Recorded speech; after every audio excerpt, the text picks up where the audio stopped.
Social media नहीं use करना है, नो इंस्टा नो फेसबुक, तो 90 डेज में भी नीट क्रैक करना इम्पॉसिबल नहीं है, बिल्कुल पॉसिबल है। अभी भी सिलेबस नहीं समझ में आ रहा है तो वो सबसे पहले तो सिलेबस की नॉलेज लें कि मुझे बायोलॉजी में पढ़ना क्या है। यार नीट में सिर्फ 3 महीने बाकी हैं, सिर्फ 90 दिन। क्या नीट अभी भी क्रैक हो सकता है इतने कम टाइम में? बिल्कुल।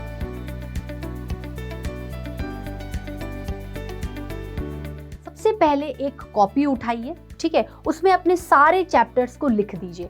अगर आप हौच-पौच में हैं, मैशअप में हैं, तो जैसे ही आप सारे चैप्टर्स को लिखेंगे आपको आइडिया लग जाएगा कि अच्छा ये मेरा बायोलॉजी का पूरा सिलेबस है, क्योंकि सिलेबस अपडेट हुआ है और कुछ पार्ट डिलीट भी हुआ है, इसलिए मैं आपको ये नॉलेज वापस दे रही हूँ। अगर आपने एक नोटबुक में अपने सारे चैप्टर्स को लिख लिया बायोलॉजी के, तो उसके बाद आप ये पॉइंट कर सकते हैं कि कौन से टॉपिक्स आपके वीक हैं। वीक टॉपिक्स का मतलब क्या है? मैंने आज तक उन टॉपिक्स को कभी पढ़ा ही नहीं है, या पढ़ा था पर मुझे बिल्कुल समझ में नहीं आया, बिल्कुल मेरे कॉन्सेप्ट क्लियर नहीं है। सेकंड, बेटर है, 60% मेरा सिलेबस कवर हुआ, 40% अभी भी बाकी है।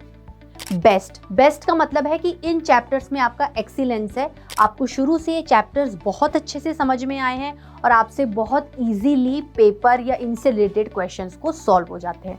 दैट मीन्स स्टूडेंट्स, अभी भी आपकी पढ़ाई वीक चल रही है, लेकिन हमारे पास है 90 डेज का रामबाण स्ट्रेटेजी, जिसके थ्रू आप बहुत ही अच्छे से सिलेबस को कवर कर सकते हैं। अगर आपका कॉन्फिडेंस लो हो रहा होगा तो वो भी बढ़ जाएगा, क्योंकि जैसे जैसे आपका स्ट्रेटेजिकली वाइज सिलेबस कवर होता जाएगा आपको अपने आप कॉन्फिडेंस आएगा, क्योंकि सिलेबस कवर होगा तो थ्योरी कवर होगी, और थ्योरी कवर होगी तो अपने आप एमसीक्यूज को लगाने की पावर, टाइम मैनेजमेंट और फ्रीक्वेंसी आपकी बढ़ती जाएगी। आपको करना क्या है? सबसे पहले मैंने क्या बोला, आपने हार्ड वर्क कर लिया है, अब आपको इसी हार्ड वर्क को स्मार्ट वर्क में कन्वर्ट करना है। कुछ नया नहीं करना, सिर्फ दिमाग से खेलना है। कैसे खेलोगे? आपकी जो 3 मंथ की स्ट्रेटेजी है, 90 डेज प्लान को आप डिवाइड करिए। सबसे पहले 1 मंथ प्लान जो अलग चलेगा, और उसके बाद आएगा लास्ट 2 मंथ प्लान जो उससे थोड़ा सा और अलग चलेगा। अब आप बोलोगे मैम करना क्या है? सबसे पहले महीने में स्टूडेंट, अच्छा इसको करने से पहले आपको अपनी हेल्थ का ध्यान रखना है, कहीं बाहर नहीं जाना है, फालतू के जंक फूड को नहीं खाना है, स्ट्रेस एंजाइटी से दूर रहना है, सोशल मीडिया नहीं यूज करना है, नो इंस्टा नो फेसबुक। ये जो आप स्क्रॉलिंग वाला पार्ट है इसको थोड़े टाइम के लिए खत्म कर दीजिए, क्योंकि सिलेक्शन के बाद आपके पास टाइम रहेगा, आप आराम से सोशल मीडिया के साथ वापस से जुड़ सकते हैं। उसके बाद आपको नींद लेनी है। अगर आप नींद ठीक से नहीं लेंगे तो आपका स्ट्रेस लेवल बढ़ जाएगा, और जो भी अब आप पढ़ोगे वो आपको लॉन्ग टर्म तक मेमोरी में नहीं स्टोर रहेगा, क्योंकि अभी तक तो जो हो गया सो हो गया। अब पहले महीने में क्या करना है? पहले महीने में आपको आपका बैकलॉग कवर करना है। भाई कुछ नहीं छोड़ के जाना। नीट का पैटर्न एनसीईआरटी से है, लेकिन एनसीईआरटी भी वास्ट है।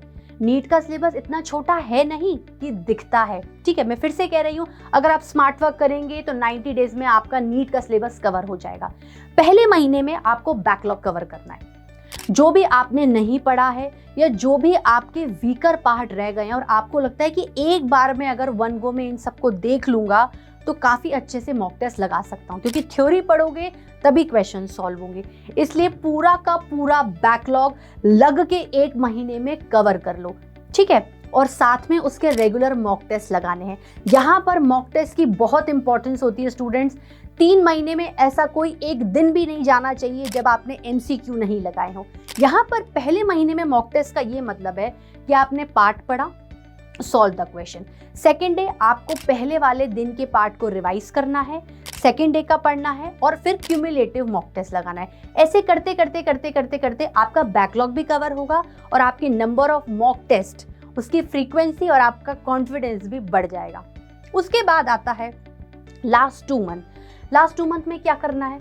अब ये गलती मत कर देना कि जब हमारे पास लास्ट 2 मंथ है तो आप पहले महीने में जो भी आपने वीकर टॉपिक्स कवर किए हैं या जो आज तक आपने कभी पढ़े ही नहीं थे उन्हें कवर किए, उन्हें भूल जाओ। Revision is the key to success. Last time हो, चाहे 3 महीने हो, 2 महीने हो या 1 महीने हो, अब आपको रिविजन की पकड़ बढ़ानी है, रिविजन का टाइम बढ़ाना है। तो पहले महीने में जो भी आपने पढ़ लिया है उसका रिवीजन आपको इन 2 महीनों में भी करना है, क्योंकि पहले और लास्ट के 2 महीने ये रही आपकी 3 महीने की स्ट्रेटेजी।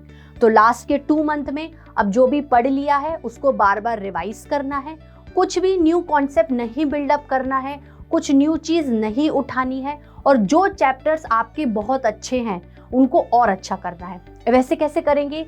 की पॉइंट्स बनाइए, माइंड मैप्स बनाइए, फ्लो चार्ट बनाइए। बच्चे क्या सबसे बड़ी गलती कर देते हैं, लास्ट के 2 महीने में बहुत बच्चों का जो सिलेक्शन रुकता है नीट में वो है